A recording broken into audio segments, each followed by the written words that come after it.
It's me, Steven the Intern, Deadpoolhead 888, and this is episode 1 of the Intern's Oddities, Kuchisake-Onna, and today we're going to be talking about the slit-mouthed woman.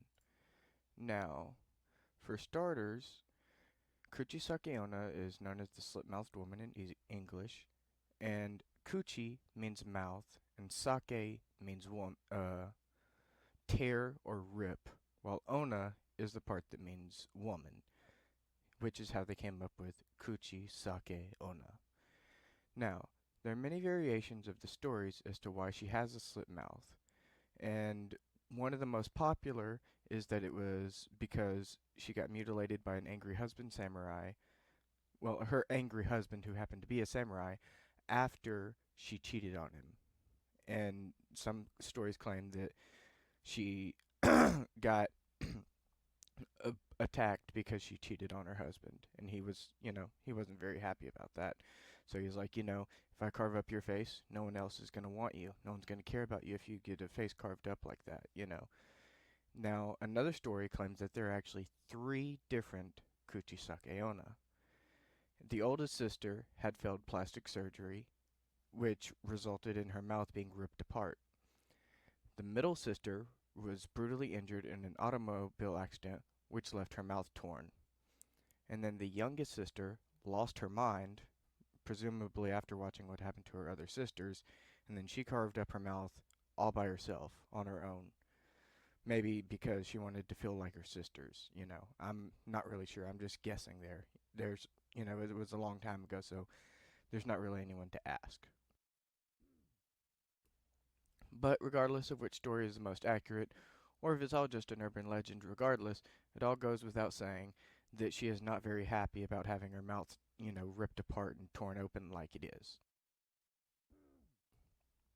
Her appearance seems to be very consistent across sightings, describing her as a young woman in her 20s, around 155 centimeters tall, but sometimes is said to be over 2 meters tall. She is wearing a surgical mask, like everyone was wearing during the pandemic.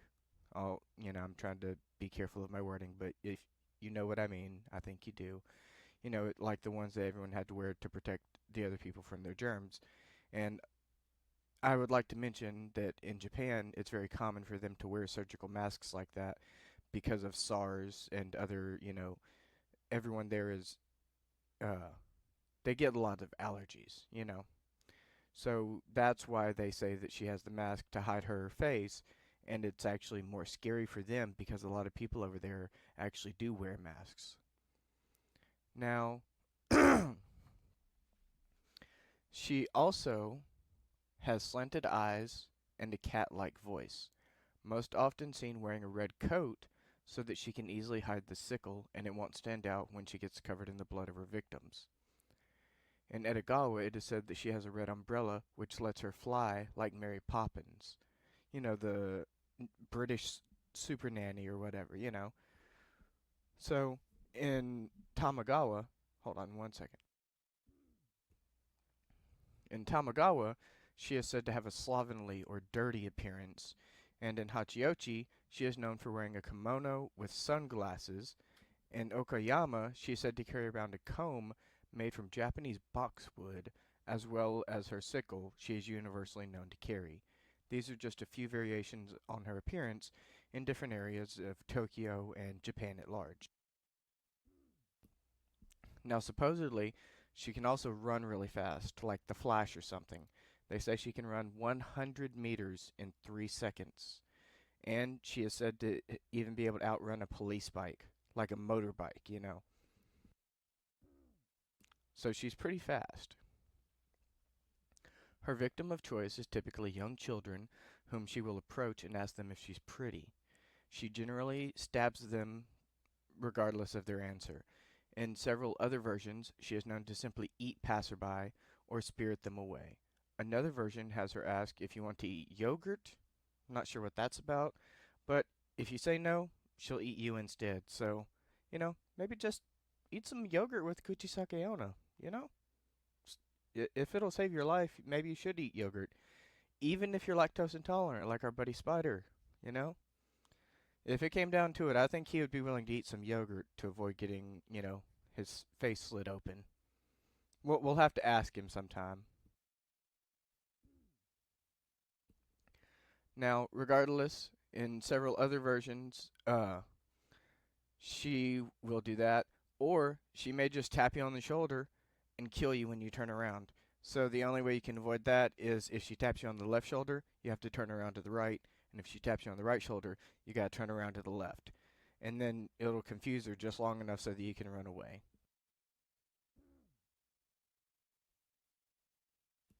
Now, because of the stories of her sisters, she is often said to be a big fan of the number 3, where she is most likely to show up in places with the number 3 in the name.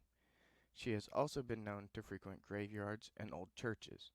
She hates pomade, which is a type of hair wax, and the reason she hates this is supposedly because the plastic surgeon was wearing far too much of this pomade hair wax during her operation. She is also said to be a big fan of bekoame, which is a type of hard candy, and she would be engrossed at the sight of it, much like spelling salt or sugar for a fairy, because they have to bend down and count all the grains. So she would be engrossed in the candy, much like a fairy would be with salt or sugar or something like that. The easiest way to avoid being killed by her is that when she asks if she's pretty, you just give her a non-committal answer and say, you're average looking, you know? And she gets confused, which will give you a chance to escape. They say she also has a strong dislike of dogs, so you may be able to escape her by warning her that a dog is coming. She won't attack people with O-type blood or people above the second floor of a building. So, I don't know, maybe she's afraid of heights? She also seems to dislike record or cosmetic shops, refusing to chase people into these types of stores. And she is actually so popular in Japan that they've been adding to her story for years, but the original stories seem to date back to spring and summer of 1979 Japan, inspiring fear in students nationwide, and it became such a big deal that police cars were sent out on patrols and groups even formed town watches to make sure the kids would get home safely. On June 21st, 1979, a 25-year-old woman in Himeji City dressed up as Kuchisake-Onna. Uh-oh, this isn't going to end well, is it? And then she walked around with a knife as a joke. She was basically cosplaying as Kuchisake-Onna. But she was eventually arrested under the Swords and Firearms Control Law, and nobody was harmed during her joke. In the 90s, with news of plastic surgery and medical errors on the rise in the media, people once again started the rumors of Kuchisake-Onna and her own medical mishaps. Because it had died down for a while before that, but then in the 90s it picked up again.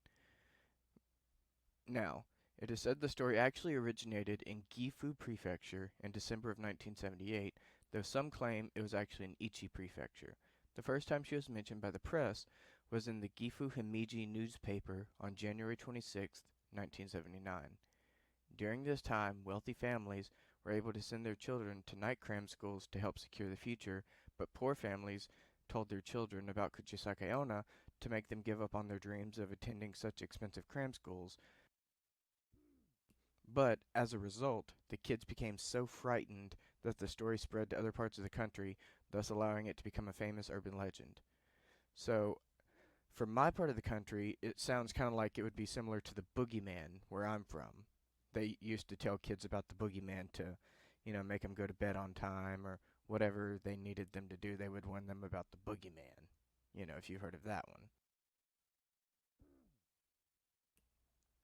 Now, in July of 2012, so a bit more, further along the timeline, there was an empty store in the Yanagase shopping district in Gifu City that opened a limited time haunted house featuring Kuchisake-Onna where they could chase her through the mansion as she abducted a little boy, and it was actually so popular that it received attention from around the country and sparked a revival in the town with many people praising the smart usage of the legend. You gotta make money somehow, right? Gotta make money however you can in this economy. So some people have managed to trace her origins back even further. Himitsu, Himitsu Hayaka was a book written by Sario Inusui, and it's speculated that the actual basis for Kuchisake-Onna was a real woman named Atsuya who lived in the Shiga prefecture during the Meiji era. Rumors claim she would walk around late at night holding a straw doll in one hand and carrying a carrot in her mouth, making it look like a torn mouth in the darkness when people witnessed her. A long time passed, allowing the rumors to simmer and incubate. They got further and further along, you know. So they later returned in Gifu Prefecture in 1978 as Kuchisake-Onna. There were rumors of Kuchisake-Onna in the Edo period with a kitsune who would turn into a slit-mouthed woman. So before we go any further, I wanted to say about the rumors in the Gifu Prefecture when they came back after all that time bubbling and, being gone for so long but still being talked about. It's basically like a big giant game of telephone. You say one thing at the beginning like, I like popcorn, and then, people mess it up a little bit and then mess it up a little bit as it goes on and further. And, by the time you get to the end, it's like, I like cheese pizza and Doritos, and it's like completely changed from the original thing. So it's like a big game of telephone. Now, to continue about the Kitsune story. So, there was a young man in his 20s named Kosuke who worked at a shop called Daikakuya in Matogi, Kucho, Edo, and being a new employee, he was asked to run an errand in present-day Shinjuku. Okay, that sounds common enough. All he had to do was deliver a letter and wait for the reply, but it took so long to receive the reply that the sun was setting by the time he returned back to home to the store. So it was getting dark out, and it had also started to rain, so he pulled out his umbrella, lit a lantern, and put the letter into his pocket as he began his walk home. Soon, Kosuke felt a presence and looked up to see a young woman soaked and running along the street, which scared him, so he started running, yet he felt compelled to call out to her, which would soon turn out to be a mistake. He called out to the woman and offered to share his umbrella with her. She then turned around, and he screamed and fell backwards upon realizing that her mouth was cut from ear to ear, like the Joker. You know how I got these scars? You know. And she had fangs jutting out from her mouth, and her eyes sparkled upon seeing him. Kosuke was worried about returning to the shop late, and he ended up being carried back. It was as though he had aged all at once. His teeth fell out, and his face grew old. Without saying another word, he took his final breath. It was known at the time that kitsunes had made the areas neighboring Okobo their habitat. They especially liked to turn into women on rainy days and trick passing men. It said that the slit-mouthed woman Kosuke found out in the rain that day was a kitsune. She was also depicted in the Sayoshigoda picture book by ukiyo-wa artist Hayami Shingyosai. A courtesan is pulled aside by a man walking down the street in the red light district, and when she turns around, her mouth is once again cut from ear to ear. The man passes out and promises to never, ever return to the red light district again.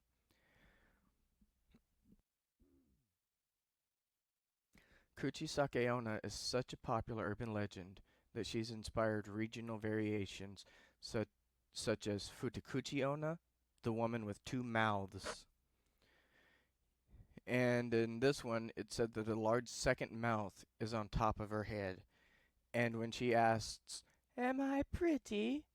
if you answer, "Yes, you're pretty," she'll pull apart her head, like the hair on top of her head. She'll pull it apart to reveal the second mouth. And if you answer, "No, you're ugly," then she'll eat you with the second mouth. There is also a yokai named Futakuchi-Onna that made her appearance. Hold on one second. This one's going to take me a second. Alright, bear with me. that made her appearance in the Hyakumonogatari picture book of the Edo period, but this version is unrelated to her, and she is simply a variation of the modern Kuchisake-Onna. There is also a variation in Ehime and Fukushima prefectures called Kuchiwate-Onna, which translates to the broken-mouthed woman. In Ehime prefecture, she is said to ask if she's beautiful, and if you don't answer at all, you get stabbed by a knife. But those who simply hear about this tale, she will appear before you within 3 days. Oops, my bad, homie. So it's kind of like The Ring, and I kind of just cursed you all. I love you anyways, though. You're all amazing. Thanks for not hating me for cursing you. Good luck. I had to, you know, I had to tell you about it. It was interesting. But anyways, in Fukushima Prefecture, she supposedly rides around in a red car and stops to ask if her eyes are pretty. Like this. Are my eyes pretty, dearie? And now, Fukushima also had a famous local candy that Kuchiwate-Onna prefers, but it actually, Kuchiwate-Onna, started off as a typo, but the name just kind of stuck anyways. So that's the origin of that one. It literally just started off as a typo, and it just kind of stuck anyways. The story even spread to Korea in 2004, gaining traction with the new generation. She is known over there as Akai Mask Onna, the red masked woman, with the red meant to signify blood. Yet another version has Kuchisake-Onna working with a companion who is a man in a mask. Nope, that's it, just a man in a mask. This version is said to have originated in the Hachioji and Kokubunji areas of Tokyo, but no new information is known about the man, and he remains a mystery. So, they got this man, they brought him in, and they won't even tell us anything about him. What's the deal with that? And this is like Eastern culture, so this is like one of the most popular urban legends over in Japan, and I've always found it very interesting, and I've always thought it was pretty interesting, so I wanted to share it with all of you and see what you thought. And if you wanted to find some more information, there is apparently, I haven't watched it myself, but apparently there's even a movie about Kuchisake-Onna.